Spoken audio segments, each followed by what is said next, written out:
tomorrow night. We'll do 6 to 7. Scott Pioli will be with me tomorrow night again, as will Kim Jones, who joins me now. Kim, welcome. How are you? Mike, how you doing? Good, thank you. All right, Kim, tell me, what's the Giants? What's the Jets? What's the last you hear? Now, I would think the Giants are going to take, the Giants are going to take a tackle. I would hope the Iowa tackle. What do you think? Is that the guy, or is it somebody else?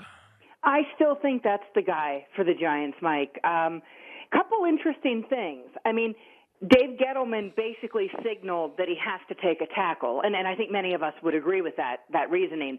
But, he said Saquon can't run without holes and Daniel can't throw when he's on his back. Well, the two most important players to try to get this Giants ship righted under Joe Judge are Daniel Jones and Saquon Barkley, in my opinion. Now, the defense has a long ways to go, and the defense is vital, and I understand that.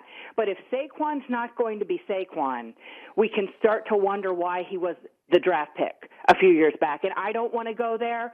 I like Saquon. Plus, and the clock's him. running, too. That's I mean, what I'm yeah, saying. yeah. That's exactly what I'm saying. They need that pick to be a great one. And I believe he's a great player. So to me, this has very little to do with the player. It has to do with what they surround him with. And we'll see what Daniel Jones can become. And I understand the optimism on that count. I do. But they've got to be able to operate. I have to believe it's a tackle. One interesting thing, Mike, that I don't think I've mentioned with you is, Jedrick Wills from Alabama, Gettleman on his conference call went out of his way to say, hey, with Burton Burns on staff, we've learned all about the Alabama kids. So that's an interesting scenario. Assuming they stay at 4, which I think they will, if they take Wirfs, then a lot of us who left the combine thinking they would take Tristan Wirfs from Iowa are correct. And if they don't take Wills, you've got to think Burns maybe didn't give him the biggest glowing recommendation in the world. Well, I like Wirfs the best. That's what Dave set up. I understand. Yep, I think a lot of people I like him. Now, Saban's had more upside. players drafted than anybody in the last 10 years and probably the last 5 years. He's had the most drafted since he's been the Alabama coach. So we understand he's always going to have players drafted. And again, I don't think it's close. I think this kid's a can't miss. I just hope he's the kid they pick because I think they need him. I hope that's the case. What do you think? The Jets is much trickier. The question you come down to now becomes value. Do you take the 4th tackle, let's say if he's available? If it's the 3rd or the 4th, you're probably going to take a tackle. But let's say it's the 4th, and then you got all the wide receivers.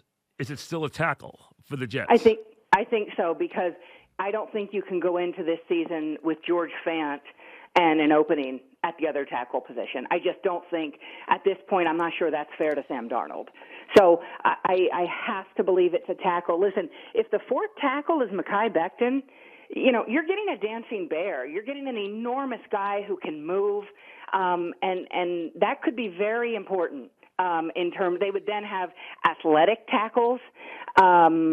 They'd have to learn to play. You've got to make sure that Fant can hold his own. Then you have to make sure the rookie can hold his own. And then you've got to tell Sam, we got you playmakers. We might not have gotten you Jerry Jeudy. We might not have gotten you CeeDee Lamb.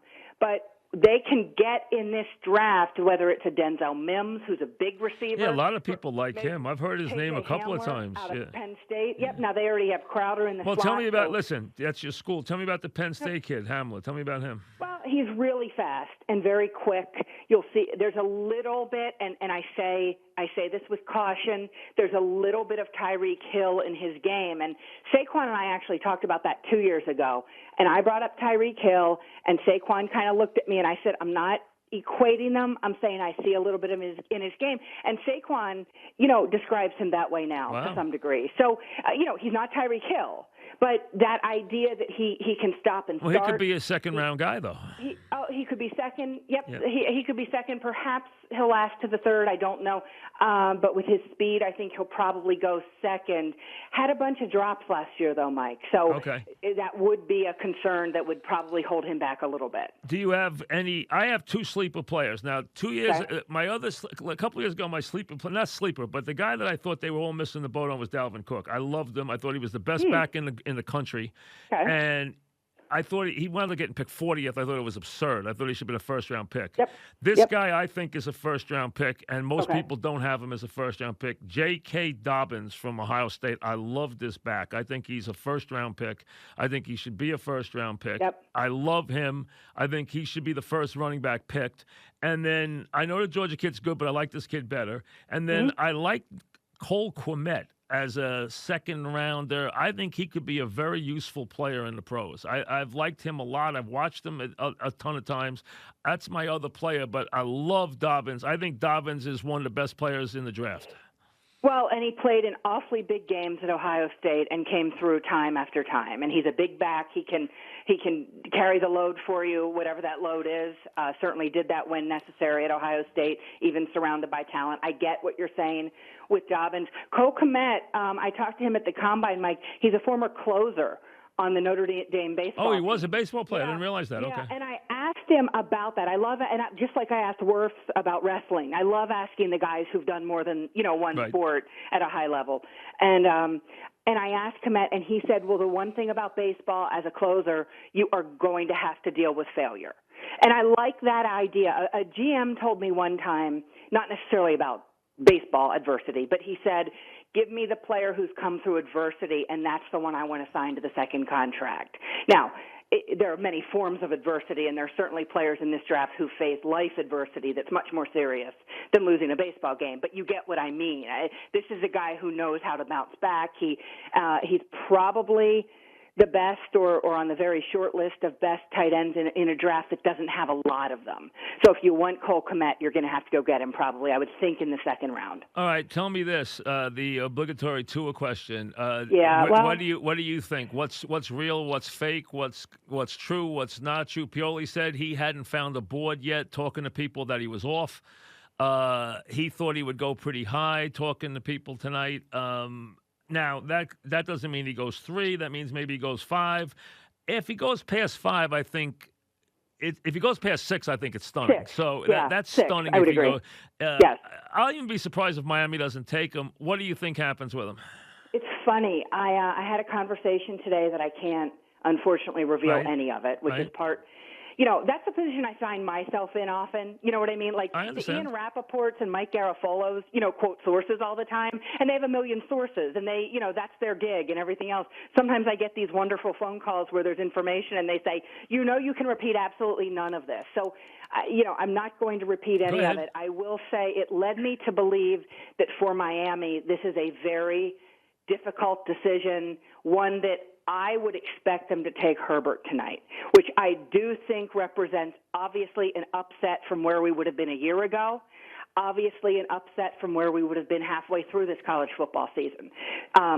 It says something about So you Herbert. think Miami at 5 goes with Herbert instead of him, which has been around tonight a lot of places. Now, and then the question is, do the Chargers take him or does he really fall?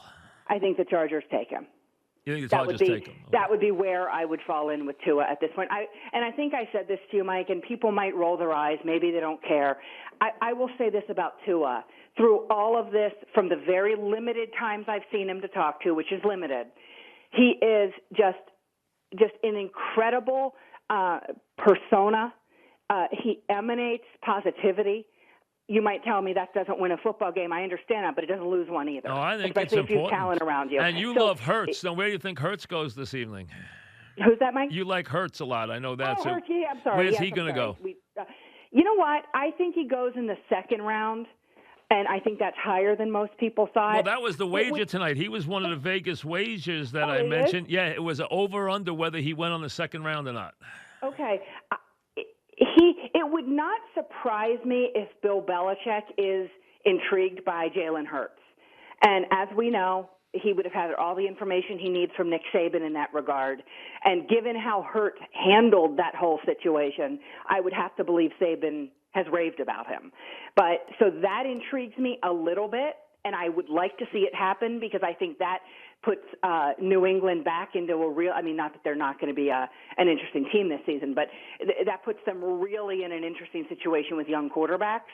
I don't think it'll happen necessarily, but I'd love to see it happen. I would like to see Jalen Hurts, who handled again, not great life adversity in this case, but football adversity as well as a player I think could have. He went to Oklahoma, was all about the team, didn't give a darn about personal numbers or notoriety, even though he already has a lot of the fame.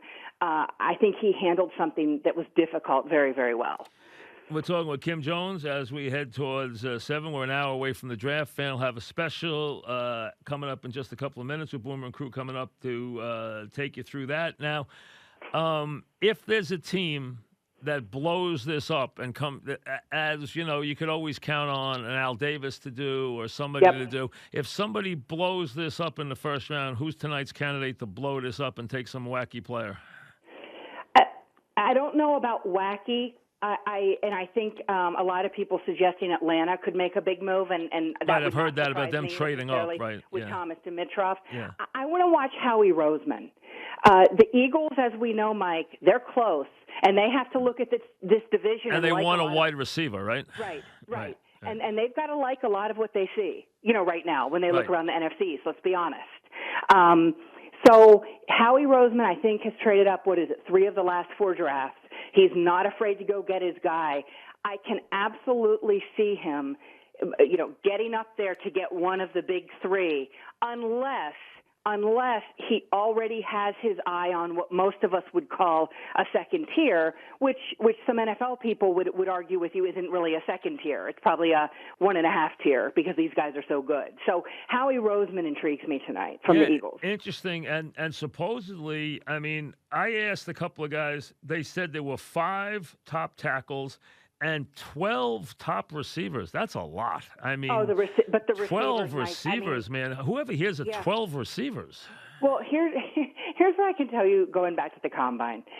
No one complained about the receivers this year at the Combine, Mike. In my years of doing the Combine, that is unprecedented because every receivers coach wants to tell you that all of them can't run the entire route tree anymore, that they're looking to the sideline for their calls, they only run certain routes, they're not asked to do everything, blah, blah, blah, blah, blah. This year, no one complained about the receivers. They're that good and they're that deep. And I think the Jets can get one when they need one. Should the Giants want one later in this draft, there's going to be some there. I think that people have said in the 4th round you could get a guy who starts or contributes a lot. I have to believe that's true. It is such a deep class. Such a deep class. And one more I want to tell you about. Patrick Queen from LSU gets a lot of publicity, linebacker, and rightly so. No issue with Queen. Watch Kenneth Murray. Mike, his story would blow you away. His leadership, his commitment, the idea he already in college was watching, I think he said 5 hours of film a day. And he's a smart guy. He's not blowing off classes. He's a smart guy. But he was getting up early. He's a film junkie already. And he is going to go to a team, I believe, initially as a middle linebacker. He might end up on the weak side. I would put him at the middle, and I would say, Kenneth, I don't care if you're one of the youngest players on my roster. You lead this defense, and I guarantee you he will be up to that task. Out of Oklahoma, Mike, he is absolutely fantastic. There you go. And I'll tell you, this will probably be, considering everything everybody's been through in the last month, this will be the highest-rated draft show of all time. There's not a question. I mean, I don't know anybody who hasn't said they would. Now, not just the people we know who would watch it, but I mean, everybody's watching. Everybody's watching the draft tonight. I agree with you. Look at the ratings that the Jordan documentary is getting. And listen, that was going to do very well. Yeah. But I mean, and it was good. It wasn't great. It was good. It was compelling. I mean, I like that stuff, and I like that team. That team was a fascinating team, and it'll get better. I like it better when the games get going. Yes, I agree with you on the assessment. They had to set some storylines. But again, I liked it. But this tonight will be it's the first thing we've had in a month. It's going to be. Mike, yes, I don't know how your wife and daughter feel about this stuff. No, they'll watch it. My daughter, I don't know. My wife will watch it. I don't know if my boys can't wait, but I don't know if my daughter may be 50-50 tonight to watch it. Yeah. I'm just saying, and maybe I shouldn't do the woman-man thing and whatever, but I mean it good-heartedly. This is getting rough. You know what I mean? Like, Oh, yeah. today has been a really, not that it hasn't been very tough all along and everything else, but the length of it, I've really found it weighing on me today. And it's not about me, but I am so thankful that not only to speak with you, of course, as I always am, but that I'm going to actually make some dinner at home since I'm not at a facility for the first time in a long time. And I'm going to make some dinner and I'm going to watch the draft. And I actually have something to truly take my mind off of this stuff. I am so grateful they're having the NFL draft. I understood the calls to postpone it. No, he was right. I don't always agree with the think, commissioner, but I thought right. he made the right call. I really think now he made that the we're right call. here, I really think he made the right call, given that perhaps there are some rays of sunshine out there, and I like to grab onto the rays of sunshine whenever I can, so I am. But yes, I do think it was the right call, and my goodness, thankfully we have a draft to talk about. Well, good. Thankfully. And we'll talk to you tomorrow night. Enjoy your night. Thanks so much, Mike.